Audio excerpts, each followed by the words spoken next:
What dinosaur do you reckon you could outrun? I don't know, one of those little compy things, I think I could do that. But then again, they caught that little fat kid. So I don't think I can't run very fast, so... One of the most pervasive criticisms of the film Jurassic World, other than that it was, a bit shit, is that Bryce Dallas Howard's character never takes off her high heels throughout pretty much the entire thing. As it turns out, the producers thought this was kind of stupid too, and only left them in the film at the direct insistence of Bryce Dallas Howard herself. I'm assuming most people have seen Jurassic World. Yeah, it made like $1 billion at the box office, which doesn't mean it didn't suck ass. But it's not exactly the most memorable of the franchise. No. Even the third one with the raptor, St. Alan. Well, the third one will have the Spinosaurus in it, because the third one is like, I think they discovered that dinosaur in between 2 and 3, and everyone was like, this is a dinosaur that's more dangerous than a T-Rex, and all the marketing was about the Spinosaurus is going to whoop the T-Rex's ass. And then it turns out a few years later, actually, the Spinosaurus, it hunt fish. Because that's why it's got a really long, thin nose, or beak, as it were. Because like all dinosaurs evolved into birds, fear birds. But anyway, Jurassic World, that particular scene. Yes. What happens? Well, it's not one particular scene. It's basically like, almost every scene Bryce Dallas Howard's character, Claire Dearing, appears in, she's wearing these like Colgate white, catwalk ready heels, including in a scene, which is the one that most people make fun of, where she outruns 14 tons of dinosaur while holding a flare.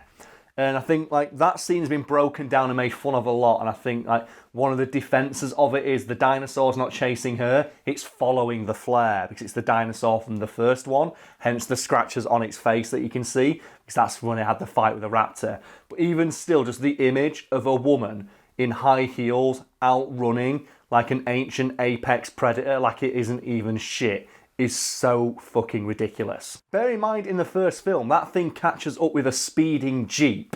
That's specifically designed for off-road capabilities. And then you've got Bryce Dallas Howard in 5-inch heels, just rage, T-1000ing her way away from this thing, while carrying a thing it is trained to follow and eat. It's all that power walking she did in Black Mirror, isn't it? It is, isn't it? Yeah. It's insane. And obviously it was rightfully mocked by almost every single person who watched the film, including a lot of critics who don't often pick up on little things like that as criticisms for a film. It's usually broader things that they mention. But yeah, the high heels were just that egregious an inclusion in the film that even in the New York Times and shit, it's kind of silly that she's wearing these high heels. Why didn't she take them off? Because that's something internet assholes like me do, isn't it? Not professional film critics. Internet assholes like me break down films within the context of the universe they exist and say, what sense does it make for this lady, from her point of view, in a world where dinosaurs exist, to wear these high heels? She would run faster with in bare feet. Yeah, as soon as the dinosaurs escaped, you'll be switching to better clothing in general. Well, they have a scene in that movie where she gets, more jungle ready, where she takes off she puts the rip in her dress, so she's got more freedom of movement. And originally as well, this is a fun fact, people who might not know, and there's even a deleted scene where she, sensually covers herself in dinosaur shit. Are you aware of this? No. No, there's a deleted scene from Jurassic World, which you're going to put in, where Bryce Dallas Howard, to mask her scent, because obviously she's wearing perfume, and it's pointed out by Chris Pratt that the dinosaurs can smell this, it's weird, they'll come investigate it, and she covers herself in dinosaur shit. But they film it in such a way that it's supposed to be sexy, and you get this really lingering creep shots that's basically one step removed from having saxophone music over the top of it, or just rubbing dinosaur shit into herself as Chris Pratt looks on going, yeah. Chris Pratt is basically doing that face that Bucky and Falcon make when Captain America just gets his mac on with that chick, and they're in the back going, yeah. I'm imagining that scene now with the music from... Have you seen that sketch with Andy Samberg and Paul Rudd? I have not, no. The one where one of them is painting the other one, and the music in the background is I'm imagining it with that. I'm imagining it with the shit on with that song. I'm imagining it with a song off of Ron Jeremy's Pornosonic, a CD that actually exists and a friend of mine owns and plays in his car sometimes. Was it just a CD of porn music? It's Ron Jeremy's officially licensed porn music. Do you like the cheesy porno music from the 80s? Yeah. It's just a CD of that. It officially endorsed by, the legend himself, Ron Jeremy. So what you're going to do for me now, Brad, is you're going to find that deleted scene, and for the audience at home and my own amusement, you're going to put over the top some cheesy saxophone porn music, just to see if it makes any more sense. Understandably, that scene was cut for being stupid, but the scene that remains in the film is the one of Bryce Dallas Howard, specifically going out of her way to make it easier to walk through the jungle, and she still leaves on the high heels. She rips her dress so she's got, more movement in her legs, and then keeps on the things that, people don't even like wearing on cobblestone streets. Cobblestone streets have claimed more female ankles than, micro scooters have. It's crazy. When she's wearing them while walking through the jungle and running at night while being chased by a big-ass dinosaur. Crazy, man.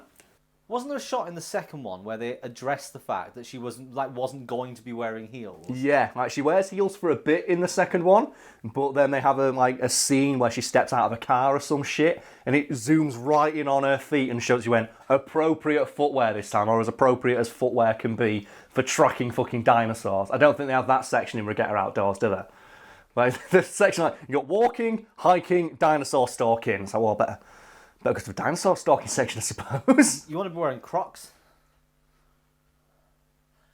I'll see myself.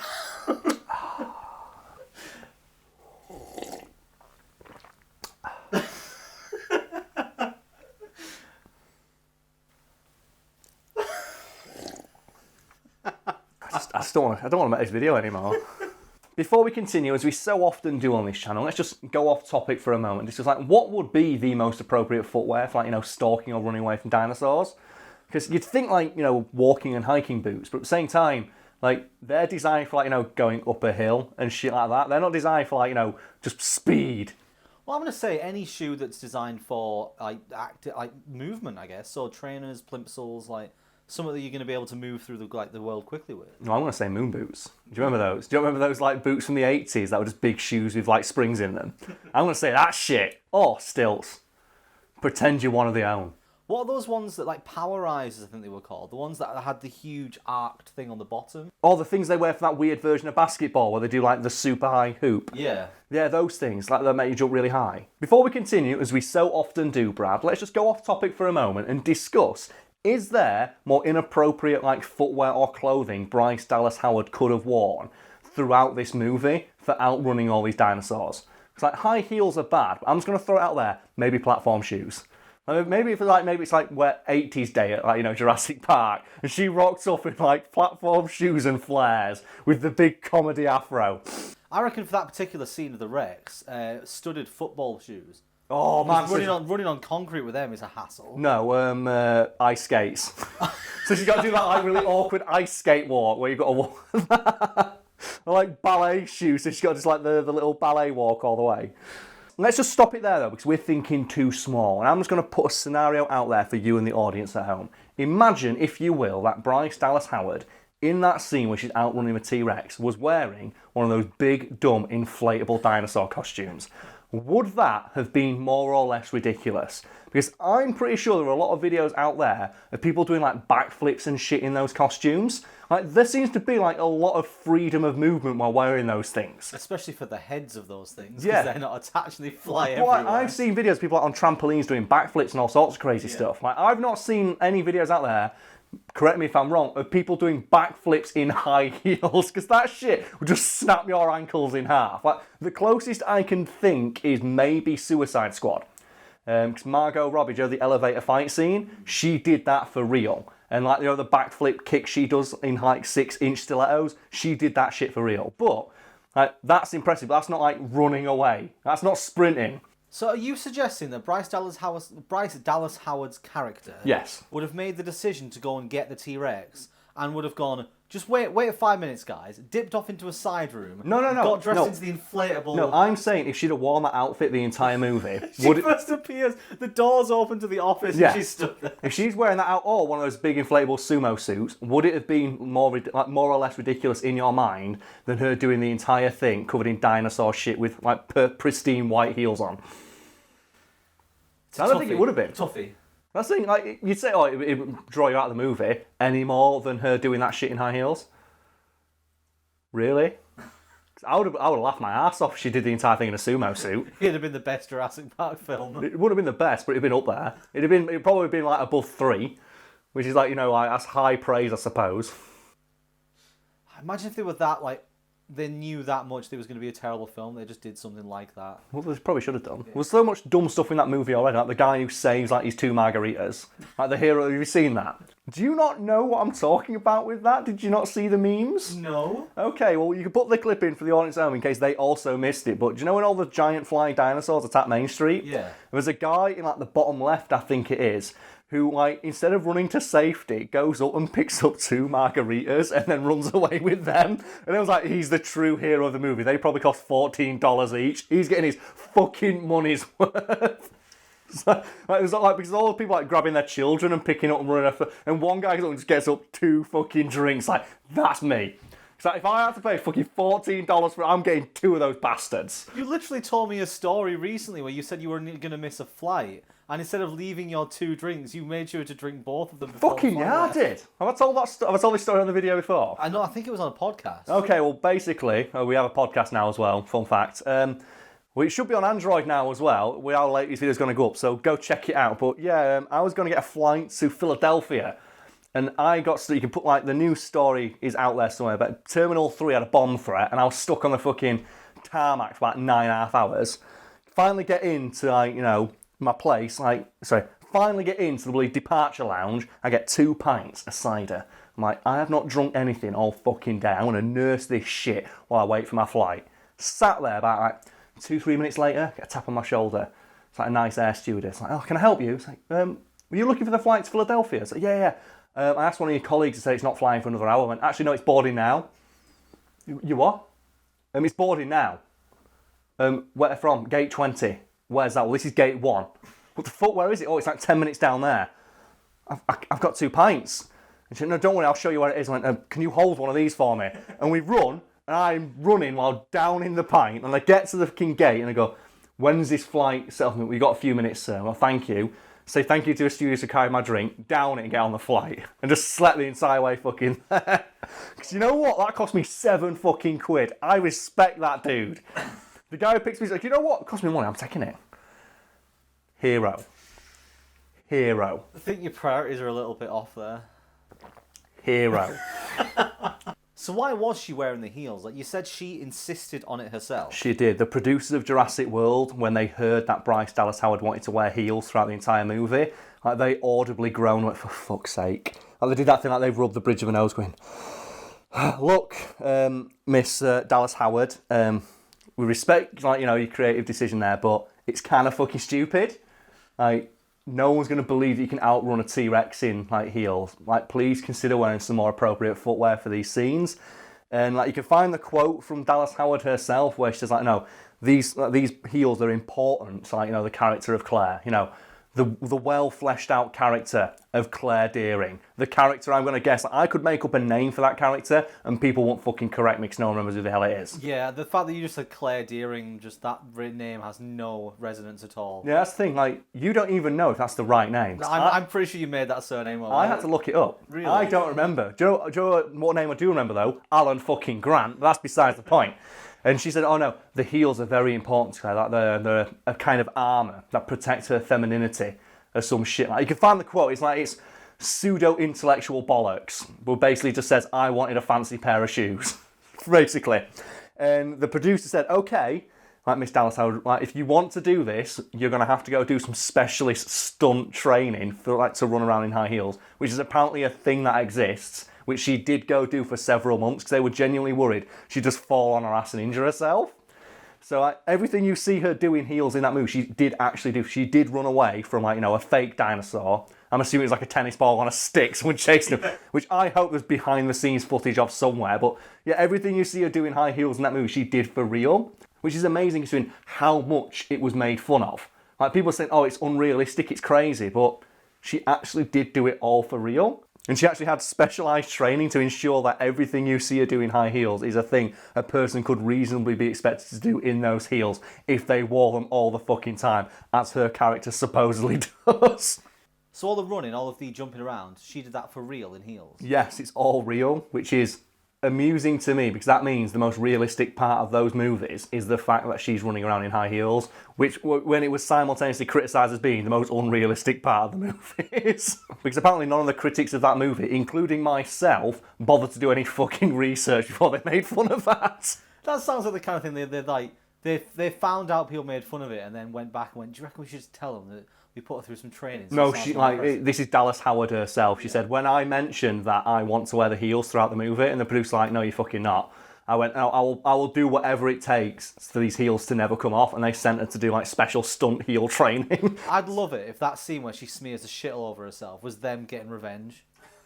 They didn't want it to go in the film. They only put it in there so they could film her rubbing shit all over her skin. It turns out it's actual real poo. So it's important for realism. Like, you know how much you insisted on realism, Dallas Howard. Rub that shit into yourself, and there's not even filming the camera. Kept bringing her back in for reshoots. Like, oh, sorry.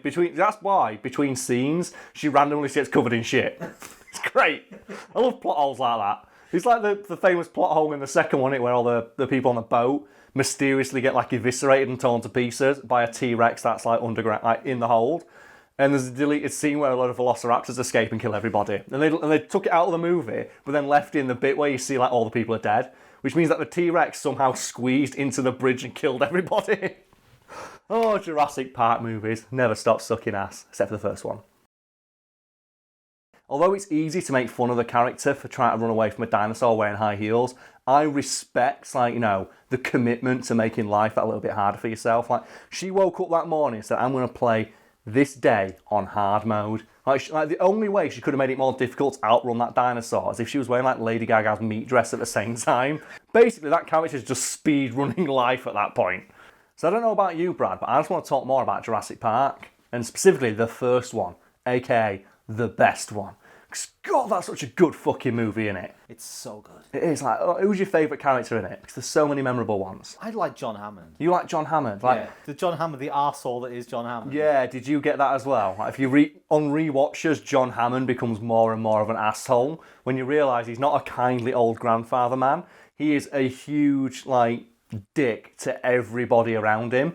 Because, like, I rewatched it recently and I noticed, like, one of the first things he does on screen is, like, casually wave off, like, one of his employees getting killed by a dinosaur. Because, like, the lawyer man is talking to him, just saying, like, 3 more people died. He's like, oh, it's fine. It's like, people have died in your park, dude. And he's like, no, it's fine.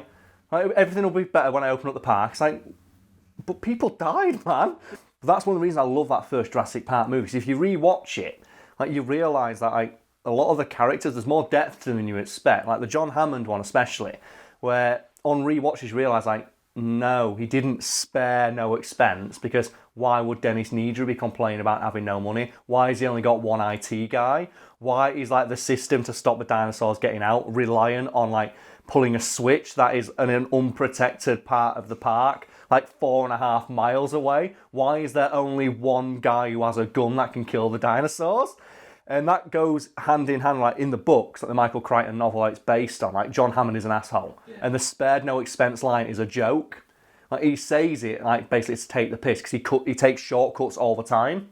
And that's the idea behind it. It's like, spared no expense, like, I've got a chain link fence. It reminds me a lot of The Simpsons, and, you know, like the Elephant Park, where if you actually, like, read, like, you know, some of the background extended universe information about The Simpsons, which I've done, do you know what the fence for that park was originally intended for? No. According to a book called Guide to Springfield, which I have. It was intended for chinchilla farming. Yeah, and that's what I imagine, like, John Hammond's like.